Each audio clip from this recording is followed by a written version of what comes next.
What do a Googie Diner, a 1920s jazz club, and a mid century synagogue have in common? In Los Angeles, they're not just buildings, they're stories, and they're at risk. Today, on SoCal with Val, we're diving into the vibrant, layered, and sometimes endangered world of historic preservation in Southern California, a region where tomorrow is always knocking and yesterday often fights to be remembered. Our guest is Adrian Scott Fine, President and CEO of the Los Angeles Conservancy. He's the powerhouse behind some of the city's biggest preservation wins, from saving the Central Library to fighting to protect iconic neighborhoods and cultural landmarks. This group is preserving what makes LA LA. So, whether you're a history buff, a real estate junkie, or you just love a really good story, this episode will open your eyes to the soul of Southern California's buildings and why they matter. So, let's get started. Welcome to SoCal with Val. Thank you. Thanks for having me. You are very welcome. Tell us, we're glad to have you. This is a subject I'm sure so many of our listeners and viewers have no idea what you do, or maybe have never even heard about the Conservancy. So I'm really excited to bring this to our show today. Tell us, first of all, congratulations on your role as CEO. What first drew you to historic preservation? We were talking off the air. You've worked in so many different parts of the country. How did you get into this field? Well, thank you. I think like a lot of people, I grew up as a kid liking architecture and thought I was going to be an architect. Oh, And then the harsh reality of knowing that I'm not really good at math or structures hit me. And but I went to architecture school, but I found urban planning and development, and then ultimately I found historic preservation. And I think that is not uncommon for many people in my field. That we kind of it's not a logical path to this field. You kind of stumble on it. But you like places, you like the communities you grow up in, and these characteristics, and that when they're gone, there's something missing. And so that's really what drew me to this field, to really help save these kinds of places, ensure that we're telling these stories, and again connecting people to the places that they care about. Urban planning was kind of the perfect marriage for me in terms of the two things I cared about, architecture and historic places, because it really is thinking about like, how do our cities grow? How do we do it in a way that maintains the qualities that we appreciate, while still allowing for, new development, new people coming in, density, all the kinds of things that are happening in a city. Nothing is static, but how do we do that and plan in a way that is thoughtful and meaningful? and certainly nothing is static in Los Angeles, which we talked about changes so much. Where, so many places want to preserve their history. And sometimes I think in Los Angeles, history isn't as important as moving forward. So we're going to talk about that a little bit later. Share a little bit about your personal journey then and how it led you to the Los Angeles Conservancy. We talked again off air that you were in Indiana, and we talked about, Abraham Lincoln has memories and buildings there and old houses and the clothes from the women who lived in that period. What led you to Los Angeles? Well, as you said, I'm originally from the Midwest, and had been there for many years and worked there in the field of preservation. I ultimately went. I thought I would always turn left and head west. Instead, I turned right and headed to the East Coast. And I was there for about 11 years, working for the National Trust for Historic Preservation in Philadelphia and DC. And I worked, mostly in the Northeast, from the states Maine to Delaware.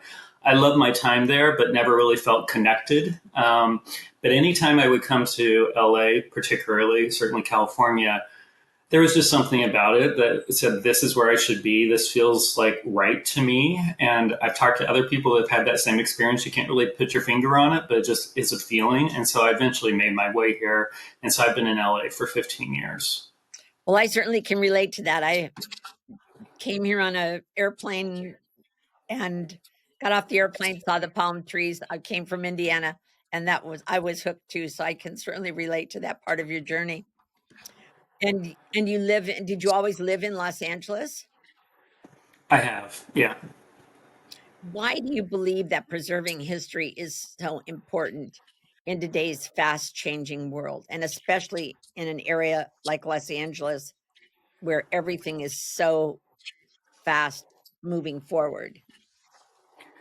I think for me, it comes back to connection.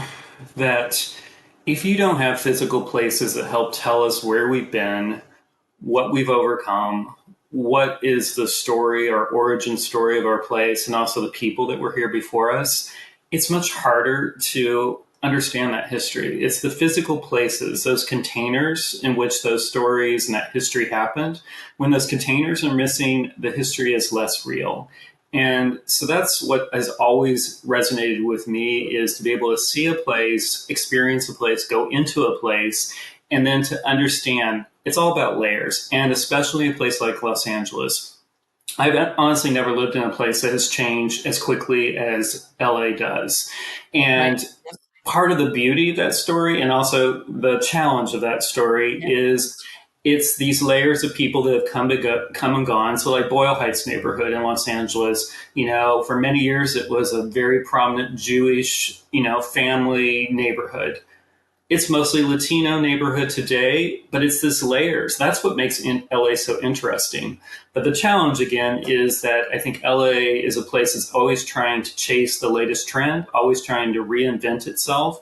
Yeah. And so our work at the Conservancy and of anybody working in preservation is figuring out how do you hold on to those intrinsic qualities that still help tell the story of a place like LA and still allow for new housing, new development, whatever we still need to accommodate, but do it in a way that doesn't, erode one or over the other.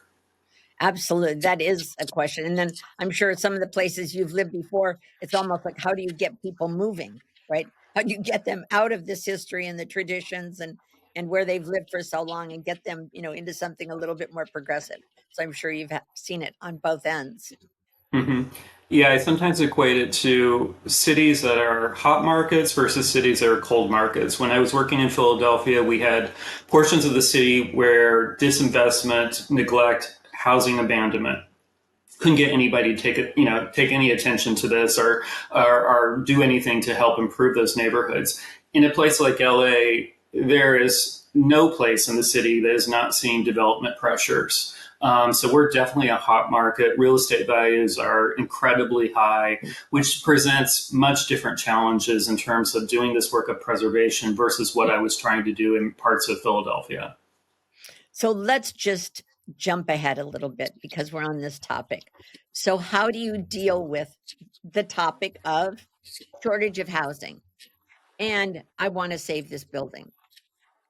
We would have talked about it a little later, but we're on that subject. So how do you deal with that?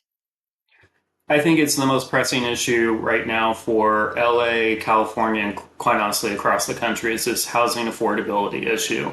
And I think part of it is that it's complicated. There is no easy one fix. There's not a silver bullet. No one has the answer, depending on whether you're in the housing production side or working in housing affordability, or you're a developer or you're a preservationist. But I do think we all bring tools to the table to help.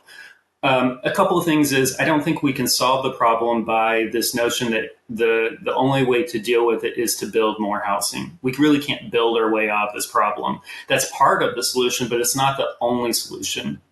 And so we're also, from a preservation side, is saying, okay, we have a lot of historic buildings that are providing housing, critical housing, affordable housing for people. We actually, the largest concentration of affordable housing in the city of LA and most cities is in older and historic buildings. So why are we tearing them down and threatening, both the loss of housing as well as older and historic buildings? And we're often confronted with this same question that you're bringing up in terms of how do we do both. I think it's a both and versus a neither or. And that's often kind of a false choice that's presented to us to say that if you want more housing, you can't have preservation. That's not true. We can do both. Well, and the other thing, it's interesting, and again, I wasn't going to get on this topic, but the other thing is that a lot of the buildings were built better than the new construction will be. They're better structured, maybe not earthquake safety and so forth, but certainly some of them, and they're beautiful brick buildings, and I think of Scott, and you'll relate to this, um, I remember when I was in Chicago once, they were talking about the printing district, right? And and so we have districts that come to mind as a cool place to live, right? Because they had some character. And so bringing out that character, and even San Diego, when they recreated downtown San Diego, you still can take those buildings and do something inside of them. And I love the word that you used as their containers. I'd never heard that and never thought about that. But they're a container for history. They're a container for what happened there, and who, and from you, especially as an architect background, of who thought of that when they were thinking of building it, when they were designing it. What was their thought? What did they want? What were they trying to do? And just must be so interesting to and educational to bring that to people, not only to the public, but to children and the community, and bring that out. I think of when the printing district, I was thinking out, yeah, I wonder, when they had manual printers, right? And Mhm. the printers went to work there, right? And those are the stories that I think of. So thank you for using that word container. That was so. How has the transition from an advocacy director to a CEO changed your strategy and your vision? Are you able to still do both? To some degree, yeah. I think the biggest change is I get to think bigger in terms of the work that we do. So, in some ways, there's a little bit more freedom in terms of thinking about the work of the LA Conservancy. We've been around since 1978 as an organization. We serve all of Los Angeles County, so it's massive, over 4,000 square miles in terms of the area we're attempting to serve as an organization. But it's also thinking about, okay, what do we focus in on? What are our priorities? How do we make a meaningful impact? And one of the things that really guides me as kind of a North Star is ensuring that the work that we do is relevant and impactful. So we are working on housing. We're working on legacy businesses. We're working on women's heritage. We're working to respond to the wildfires. And so we're making sure that the work that we do resonates and is directly linked to what Angelinos care about. And that helps them connect to why old places matter because they're relevant in our everyday lives. Well, and again, I'm not sure I would have brought this up, but let's talk about the wildfires. So it's first of all, it's just painful, and it Yeah. must for you watching that unfold must have just been almost unbearable. And do you automatically decide you're going to rebuild everything that might have been within your realm of influence? Or do you think about whether you rebuild it in a different way? How do you handle things like that? Well, those are the conversations that are happening right now. I mean, first and foremost, it's about the people, and that's from the January 7th when the fire started. It was always thinking about the people and, making sure people are safe. But very quickly on, we were mobilizing to say, okay, what do we do? How do we help in this kind of situation? Yeah. And understanding that preservationists are probably not the first people that you want to see in the face of a disaster. But we do have a role to play in thinking about rebuilding and also understanding what was saved and what was lost. And so we quickly started documenting to understand the impacts, both in the Palisades and the Eaton fires. And they were very different. There's, I think, 5 different jurisdictions that were impacted by the fires, but we had much better data and documentation going in for the city of LA with the Palisades. Altadena was a very different situation. We didn't have any of that data for the most part, so we had to start a little bit more from scratch in that particular case. Honestly, when the fires started, we thought, well, we'll be there to bring in structural engineers, architects, other types of resources to help buildings that are damaged.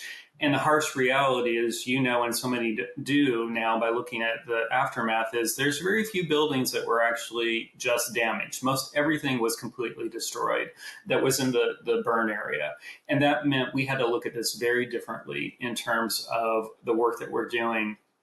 But what's interesting in coming out of this, there's some innovative outcomes. People are having conversations about what does rebuilding look like, what does rebuilding with heritage look like, and what is our role. And so we are taking on some really interesting projects, especially in the Altadena community, to try to help and bring resources to the community as they contemplate these very difficult, challenging questions, and especially not easily solved or going to be solved within the next few years, even. No, and I can only imagine the complexity of this issue, not only because the massiveness of it, but as you said, the one building at a time. So in a case like that, because I'm just curious, and I'm sure some of our viewers and listeners are also. So what happens in a case like that? Do you Does someone call you and say, "Okay, come to this meeting, you're gonna talk about it?" Do you automatically have a role where you're prepared for if something like that happens in your area, that you jump right into action and do you go there and sort through things and try to save the fronts of buildings, for example? What happens? What do you do? It varies. I mean, I think anybody thinks they can be prepared for a natural disaster. I don't think in this particular case anyone could have contemplated what this was or could be prepared to the extent of what it meant. The way that we have kind of found our way in this Uh-huh. is one to say, okay, where do we provide value? We don't want to get in the way of other efforts, other community efforts. Where do we focus in terms of what we do around historic preservation, which has led us, and thankfully with some funding from various organizations and groups like the World Monuments Fund, the National Trust, and Oh, most recently the Getty Foundation has given us funding. So we are doing now a few things, especially in Altadena.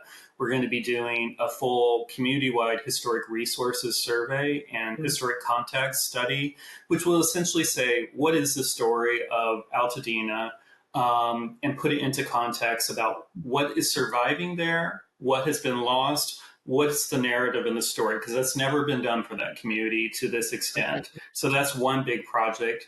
And then another thing that we're doing is cultural asset mapping, which is somewhat of a new area within our field. And it's picking up more of not just the tangible heritage, but intangible qualities of what makes a place special. It's community driven, community designed in terms of, and rarely does a community ever get asked to say, what is it about your community that you love? Right. What's important? What are the traditions? What are the cultural norms or the festivals, whatever it may be, Sure. that's important to commemorate and identify? So That's that will happen. And then we're also working amazingly with this another program with this community artist in Altadena that she'll be working with us over the next 18 months Mhm. to do a project to commemorate loss, trauma, Oh, grief, and what does it mean for going forward in terms of a place like that. So it's interesting things that are happening. And then there's all kinds of other wonderful, in some ways, innovative, creative strategies coming forward. and out of this actually is going to come some great learning opportunities and some incredible experiences for you, for your conservancy, and for the community, because you'll be creating some things that haven't happened before, and you'll be able to put this community back as you might want, as you said, like, people will wanna remember it, and that's just a so you're kind of, the caretaker of those memories, right? In a way, don't you think? As you Yeah, guide people in putting them together. Does that make sense? yeah, it does in a way. I mean, we're one of the pieces of many people coming together to try to help. I mean, one of the interesting things that's happening right now, which I would put into this kind of innovative, strategies that are coming forward, is Mhm. this idea of houses in LA that are already slated for demolition, for redevelopment. There's a new effort called the Historic House Relocation Project, and we're supporting it. But they are moving houses from LA and moving them into Altadena. And Oh, so it's saving the houses that otherwise would be lost needlessly and reusing them and bringing them back to the community for homeowners that really want an older house, sure, and potentially they'll be more affordable and quicker to get back to living in your community that you lost. sure, yeah, and I would love to hear more about that, I don't want to take the time right now, but if we have any extra time, which we probably won't do, we could go back to that. I'd love to hear about the funding and the logistics of how that works, how they get reset up, how those people get Yeah, mortgages on those and all those things, because that's a whole nother subject. But let's go back to the Conservancy at its heart, at its core. So to those people who are unfamiliar, to our listeners and our viewers, give us a quick overview, please, of the Los Angeles Conservancy. How was it founded and what is its mission? sure. Well, our origin story goes back to 1978 when the Central Library in downtown Los Angeles was threatened with demolition.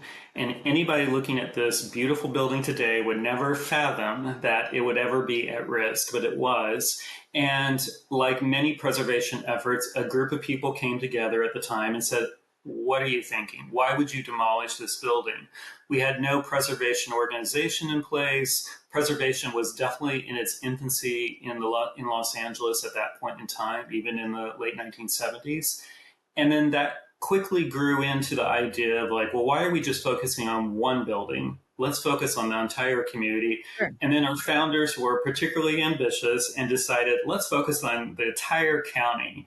And so that's how the Los Angeles Conservancy really was created.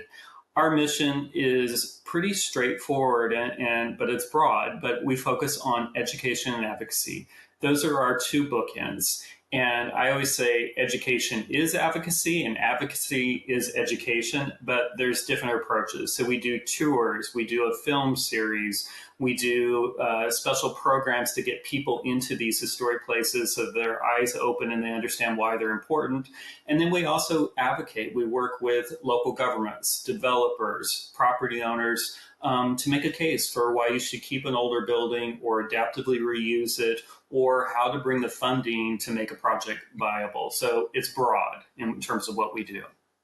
And then let me ask you a question out of my curiosity. So then sometimes there are organizations, like I think of like, let's just think of like the Nixon Library, for example. Okay, then they have their own organization. So are there times when you help bring a building to life and then you also do you help them then create their own infrastructure, so to speak, for keeping it maintained and to carry on its own mission? Yeah, absolutely. That is part of our goal as well to build capacity. So we're often helping bring new groups together, which may be ad hoc, or they may be forming their own nonprofit organizations, or we may be supporting groups that are housed within historic buildings and don't know how to care for them, or even things like churches or synagogues that are often in historic buildings. How do they do a capital improvement campaign to care for that building when they're really focused more on their religious side and they don't know anything about historic buildings? So Right. yeah, Yeah. we Yeah. definitely come in. Yeah, they don't do what you do. They don't even know where to start. That's where you come in. And this must be I'm listening to you, I just keep thinking this must be so exciting for someone like you, all these different things that you get to work on and the fun to bring these all to life and to bring them together. Of course, I'm sure you have day-to-day challenges. We won't ask you about those on this call. None of us have perfect lives, right? Um, Right. Well, I no, can say I've never been bored doing no. this work, and every day brings a new challenge, but it also means you're always learning, and that's an exciting part of this work. It's not routine by any means. No, no, I'm sure it's not, especially in Los Angeles. The Conservancy has saved countless landmarks. Can you highlight a few of the most significant preservation victories that you've been a part of? Sure. There's a lot. And most people don't know the origin story or that it was ever at risk. So certainly the library, it's now been preserved. It's a great story. Places like the Wiltern Theater, which many people go and see a show, and it's this beautiful, this iridescent kind of green terracotta tower on Wilshire. And you look at it and you think, oh, who would ever threaten that? That was at risk of demolition in the early 1980s. Or even the Academy Museum, which recently opened in the old May Company building. This one of the best examples of streamlined modern architecture in the city of Los Angeles. that was completely at risk of demolition in the 1990s, and we were instrumental in saving that. So there's examples like that all throughout the city or throughout the county where we've played a role, sometimes a leading role, sometimes a supporting role to help save these kinds of places. Or even downtown Los Angeles, that's much of our origin story in terms of really promoting it, but trying to ensure that those buildings were used. So the adaptive reuse of so many of those buildings for housing, there's over 12,000 new housing units contained within older and historic buildings. That did not happen just by happenstance. There were efforts, our Or not. efforts, other people's efforts to really promote and put the policies in place and the advocacy to make these things happen. How do you fit in this entire process? So, for example, I think of the city of Orange, and I think probably also in Pasadena and some of the cities there, where they're not allowed to do certain things with their houses because they have to preserve the architectural integrity, let's call it. So, is there a process in the county of Los Angeles where before someone can demo a building, they have to contact you, or how does that work? It depends. And that's the thing with every jurisdiction, city, community, it has its own policies or rules or nothing in place. It depends. So, part of our job has been to work to make sure that there are things like preservation ordinances in as many communities as possible. So, like Beverly Hills is a good example. It's in LA County, it's kind of surrounded by the city of LA, but its own independent city. For Okay. many years, it had no preservation tools Really? whatsoever. Historic Really? buildings were demolished, and Oh my. people in the community were like, why are we doing this? And it was only about probably 12 years ago, due to the threatened nature of a Neutra designed house, that the community just said, okay, no more. They passed a preservation ordinance. They created a cultural heritage commission. They now Right. have incentives for preservation. They're now designating buildings. And so that is what we like to see in almost every community, to have those tools in place. But it Sure. works differently. LA County itself, the unincorporated parts of the county, that's only recently that they had a preservation ordinance to be able to designate buildings and provide protection and do things like you're talking about, having design review. Some communities are more strict than others, so it varies from one place to another, but that's part of how we interface and provide technical assistance in that area as well. And is there ever a time when you might see a building or a house or an old store, and you might say, "We should be doing something with that?" And then do you contact the owner, or do you contact the city council, or do you bring it to someone else as a potential project? Yeah, it's always a case by case basis, but yeah, absolutely. There's often cases where we're coming in and saying, okay, how do we intervene? How do we help? And we're always assessing, okay, what stage is this? Is it too late to help? Who's the decision maker? Who has the ability to decide where this goes? Is it, with the politics of the situation? Is it the property owner? What do we need to do? I'm always thinking about, what is our strategy? And the good and the challenging part of this work is it's not like you just dust off a playbook that you did before and then just say, here's do this. Yeah. Every single time we can apply some of the lessons learned from past, advocacy issues, but you're always having to figure out a new strategy for each and every, instance like that where you have a threatened building and figuring out how do you get it into the non-threatened status. Right. And who do you work for? You're a nonprofit, correct? So you have So if you felt you needed to work with a city council, for example, or a city government or some agency within a city, you go to them as the nonprofit and just call and ask them for a meeting and work with them that way, correct? You don't work, it's not a political position, right? No, no, we're entirely private, membership-based organization, and again, we are essentially the advocate for historic places. I work for historic places. That's who my boss is, and they don't have a voice, so we are the ability, to give voice to places, and so it's figuring out who do we need to work with to try to make change happen. But obviously you've gained some respect in the community because of all the work you've done. So I'm sure they take your calls and like to work with you. Yeah, I will say, we have been able to build a strong reputation in terms of our work. And we're a very pragmatic organization. We're not against change. So we're always saying, okay, what's the win-win? How do we get to a win-win? What is the threat, or what are you trying to achieve here that might be putting a historic building or neighborhood or community at risk? Part of our job, I always think of, we're problem solvers, Yes. figuring out, okay, what is it the issue is, and how do we get at a place where, okay, you can still do that, but do it in a way that maintains the character or maintains that historic building. And maybe it's an addition, or maybe it's new construction, but putting it behind the historic building. Finding that win-win is really the beauty of what we bring to the table. And certainly there's so many changes. For example, the fires, I mean, you would have never expected that the next morning you were gonna be thrown into that situation, and now you have this opportunity to learn and be involved in this amazing project, born out of a disaster, but still how exciting that you get to play such a big role in that. So that must be interesting. So tell us, now we know we've read that the Conservancy has a student outreach.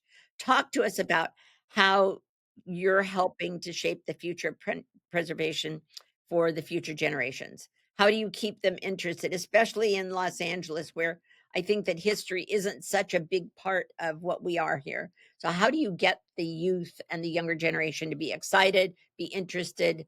Does it start with architectural students? Or what else can you do? It's often this idea that we take our history or the places in which we live for granted. And so that starts with when we're young. And, we're looking around and we notice, the neighborhood or the house we live in, but we may not know the history or even think to ask the question.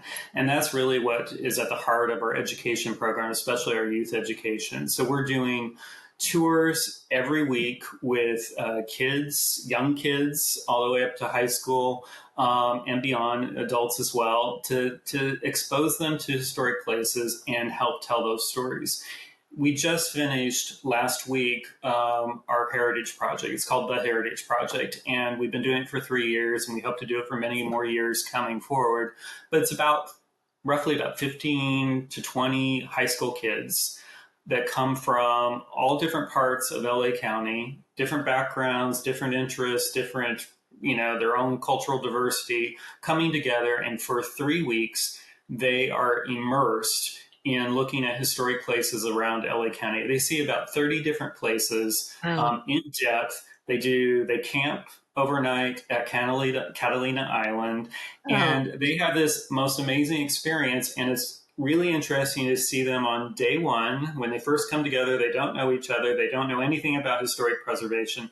And then at the end of the 3 weeks, they're sharing these stories about what historic places mean to them, what resonated with them over this last 3 weeks, how does it connect to them personally in a way that they never even would have thought about beforehand. So it's that kind of experience, and that will live with them hopefully forever. And then when they're on a city council, or they're head of an organization, or they're an owner of a historic building, hopefully they'll think about it differently than perhaps if they hadn't had that experience. and this is one group that you have every summer? How many We students are you do. yeah, how many students are you able to put in that program? That one is small by intent, so that you have kind of that high touch in terms of your ability to connect. So that, like I said, it's about 15 to 20 students that are part of the Heritage Program each year that we do that program. But that's a way in which to connect in a very personal, meaningful way. Are you able to do anything in the schools? We are. So we have some demonstration programs, or like I said, we're doing a lot of tours, and that's often with school teachers, in terms of taking them around or going into the classrooms themselves and doing programs. So we've had lots of different pilots and examples. We're always looking for more in terms of which to resonate, and how to connect with school districts. It's challenging because they have so much on their plate already in Yeah, terms of what they're trying to do around I know. curriculum. And so sometimes this is seen as a luxury, or it's nice to have but Mm. not essential. I completely disagree, because I think if you don't connect kids to the places in which they live and the history, you're missing something really critical. But that is part of the challenge, how to integrate telling people about historic places as part of going to school. And in the schools, is it part of the arts program, or is It it? depends on, yeah, it just depends on one school district to another, or even so much of getting a principal or a teacher that particularly wants to bring this to their class or their Oh, school district itself. I see. So it varies in terms of that. It also could be a part of a history class, correct? Yeah, yeah. Could be. So, what are some of the Conservancy's current projects or urgent campaigns that our listeners and our viewers should know about? There are many. One I mentioned earlier is legacy businesses. And these are businesses that have been in place, 20 plus years in our communities. It's more of an intangible heritage, but it's the thing that people love. So it's that corner grocery store. It may be that restaurant you've been going to or your family's been going to for generations, for Sunday dinner. It's these places that, they're mom and pop shops. We love them, and increasingly they're at risk because it's really hard to keep them in business. But also, when we lose them, it's like losing a part of our history and a place that we've really come to connect with our own story. So we're doing things to encourage creation of legacy business programs. We were able to do it in the city of LA, and now they're providing grant funds to legacy businesses to try to encourage and support them, to keep them in business. We're also developing a toolkit for the city of LA right now. They'll be talking about things like succession planning. Like, how does a business that's been in place for 50 years, how do you pass it on to the next generation?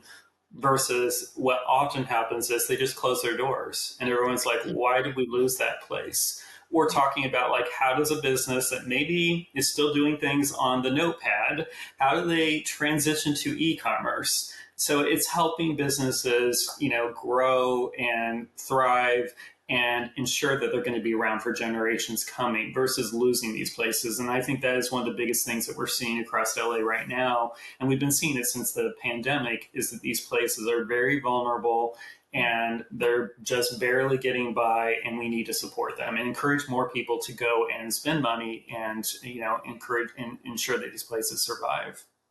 And I'm sitting here thinking about, um, some grants or funding of some kind, like, we all need funding. But if someone were to take over that building and open another restaurant similar, there could be some assistance to encourage them to do that, right? Yeah, it's not going to be the same family and the mom and dad owned it and their kids aren't interested or they've gone off somewhere else. But to encourage someone else to come in and take over it, maybe there could be some, incentives to keep the architectural standards and so forth. So, yeah, I can see why that would be important, and we just don't often think about that, do we? Yeah, I think it's another thing that you just kind of take for granted that's always going to be there until they announce that they're closing, and you're like, how could that be? And then you ask the question, well, when was the last time you went there? And you're like, Yeah, oh, it's been a while. And I'm like, well, that's why, because they need right. they need the customer base and the support to keep these places, surviving in terms of that. But it's kind of the heart and soul of so many neighborhoods, and we can all point to a business that we love and that we don't want to see it go away. And these are sometimes where you formed friendships with the people that work there, and connections. And so it is something, it's part of our heritage when we talk about it. May not be architecturally significant, or some might be, but it's another form of heritage in terms of our community. Right, and something to do with refurbishing those, so to speak, as far as bringing in a new owner or a new business into that building, also helps upgrade the community, of course, right? You think of, like, a downtown San Diego or other parts, I'm certainly of LA, where they kept the buildings, right? Just, brought it up to a more modern standard in businesses and so forth, so I can see where that would be important.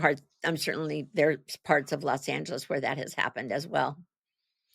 What are some of are there particular neighborhoods in Los Angeles that are currently at risk other than the 2 fire areas? Any landmarks that you're working on right now? There's many. I can think of a few. One neighborhood that's definitely someplace I absolutely love is in terms of a neighborhood is Leimert Park in Los Angeles. It's part of South LA. It's this really wonderful neighborhood from the 1920s and 30s. developed by Walter Lemert, and it's just a stunning community, physically, architecturally, but it's also a really important community in terms of African American heritage and history, and really the heart of Black Los Angeles.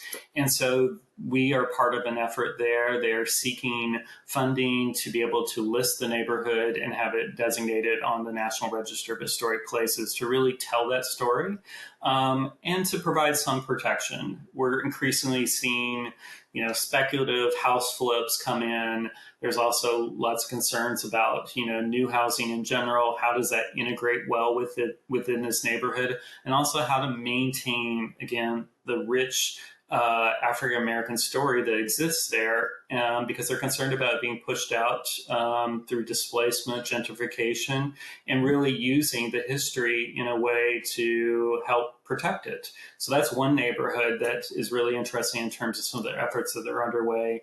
Or another place that we're working on, it's really focused on one place, but it's part of a bigger neighborhood in Lincoln Heights, is the old General Hospital. And anybody that knows LA or has been on the freeway, you look over and you see Yeah. this massive Art Deco building from the early 1930s. Or if you've watched the soap opera, General Yes. Hospital, That's right. it is the backdrop to that whole show.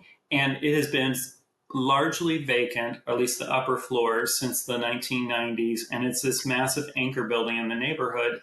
There's now an effort, thanks to the County of Los Angeles and especially Supervisor Hilda Solis's office, and the developer, that's promoting this idea to adaptively reuse that building for mixed income housing. So it'd be some affordable housing, some market rate housing, but to really be one of the largest preservation projects to come for Los Angeles to make that happen. We're actually doing a tour of General Hospital in September to get people in those upper floors that have never been there. And it's a fascinating space because in the 90s, when they closed down all those floors after the earthquake, they kind of left everything in place and they just walked Is that away. right? And it's really Is that interesting. is that right?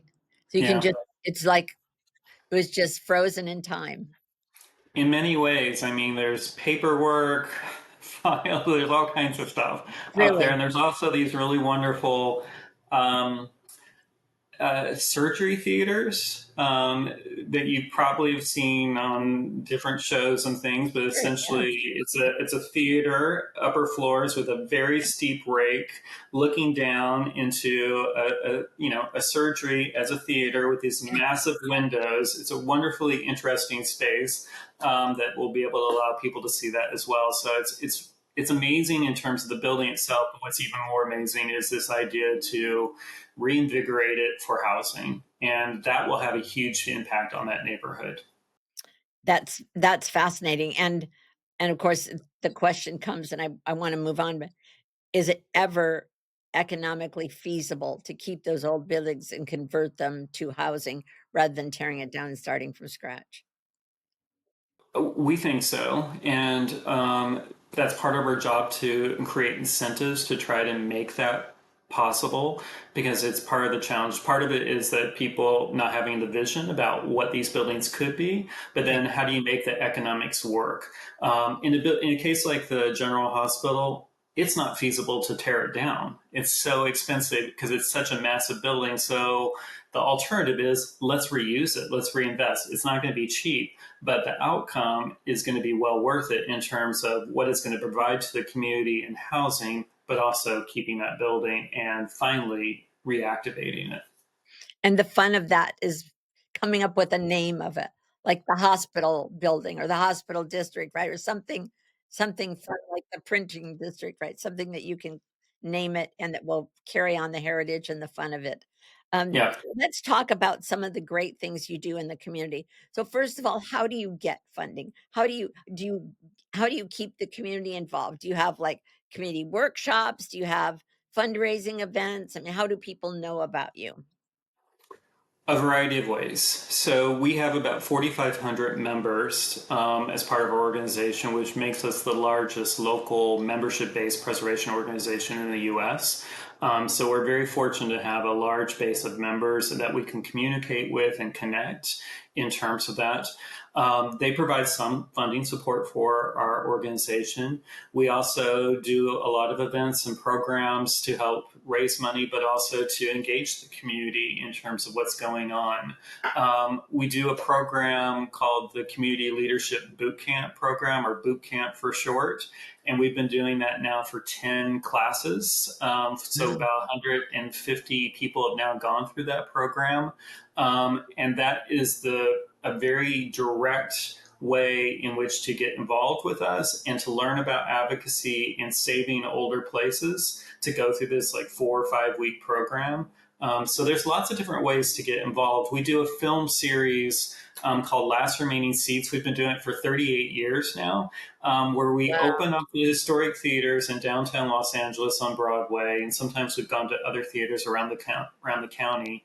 And we open up the theaters, we show a classic film, and we bring in thousands of people, one, to see spaces that maybe they've never been, but to experience a classic film in a classic space and to have that experience.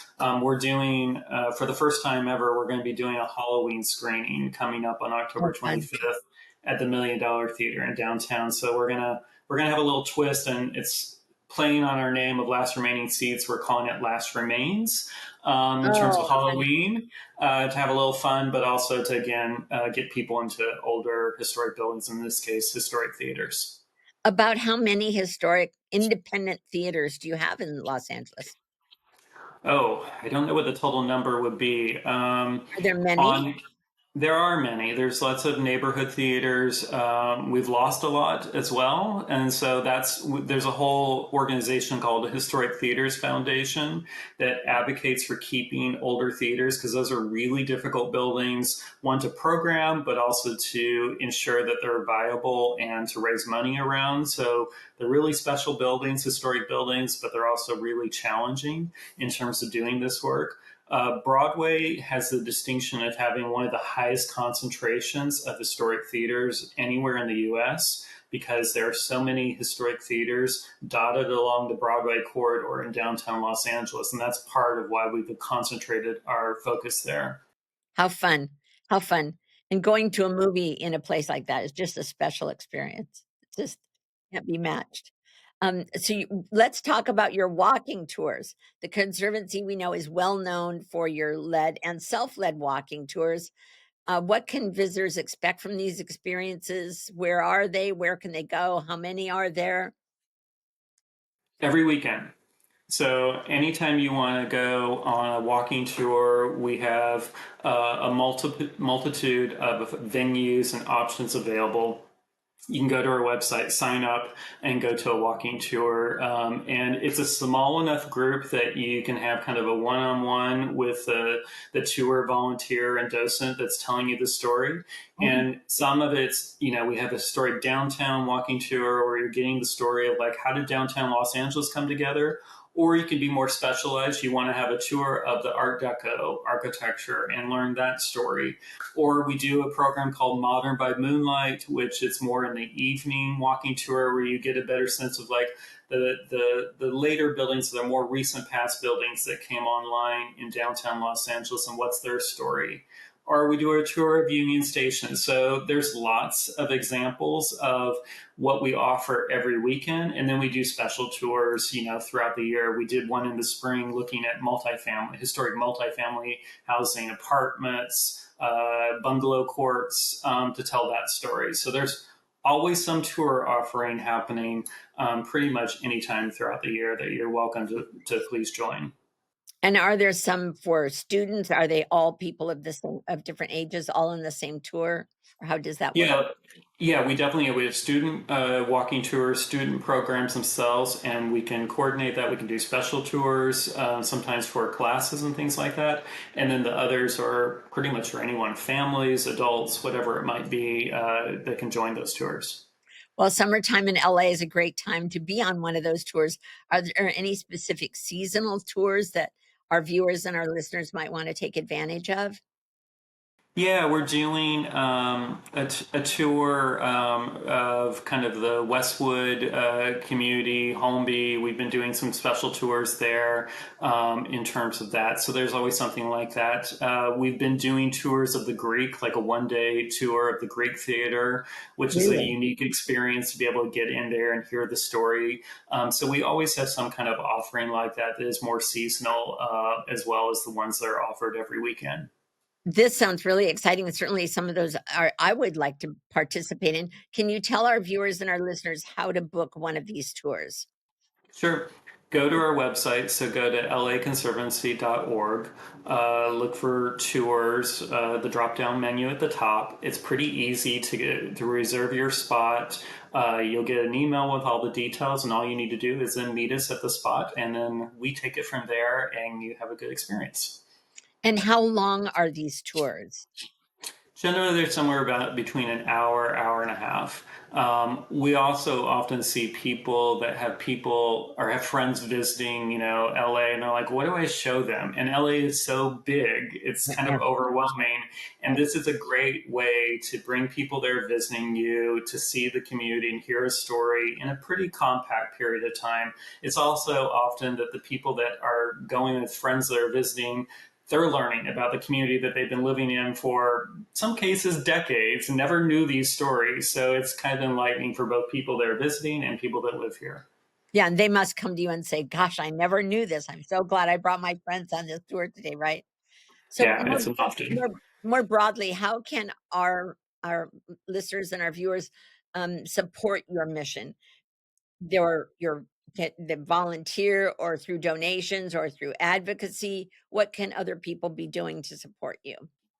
In all of those ways. I mean, we ask generally the easiest place or the quickest way to get to know us and support the work that we do and help save historic places is join us as a member. There's lots of different membership levels. So go to our website, again, it's laconservancy.org.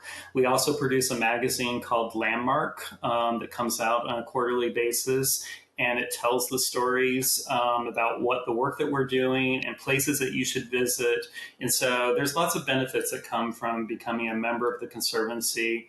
But there's lots of ways to get involved. If you want to volunteer, we have a whole volunteer program. We have over 200 volunteers, and we do training, gatherings. That's a great way to get to experience some of our programs. And then, like I said, we've got like the boot camp program. If you want to really know how to be a good advocate and save an historic place, sign up for that as well. So there's lots of different ways to get involved with us. I'm sure that some of our people will, and we're going to put all their contact information and some clips here in our video that we'll be sharing.